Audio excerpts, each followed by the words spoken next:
3 signatures avec pour objectif principal mieux informer les femmes qui souhaitent accoucher sous secret. Pourquoi ça bloquait jusqu'à présent? C'est peut-être un défaut d'information.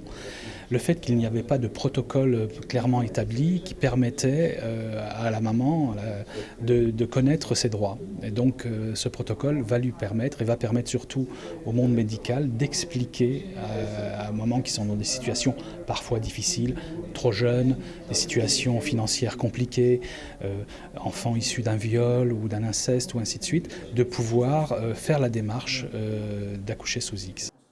La femme doit simplement mettre au courant l'équipe médicale de l'établissement hospitalier où elle accouchera, avant ou le jour de son accouchement.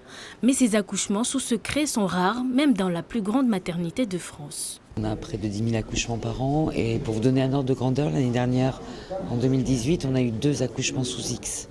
Donc un très très faible pourcentage, peut-être lié à la méconnaissance du dispositif juridique qui existe à ce niveau-là.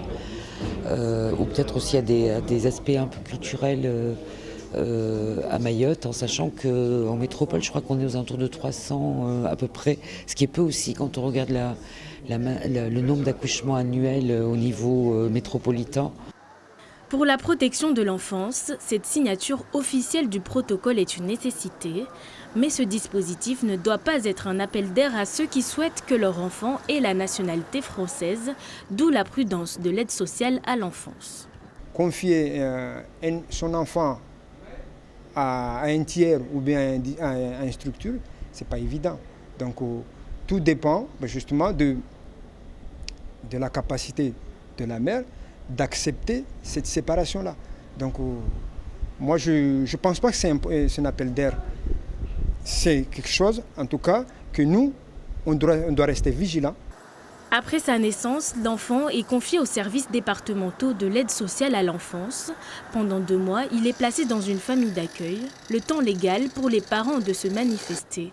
Pour le moment à Mayotte, seuls 13 enfants sont déclarés pupilles de l'État.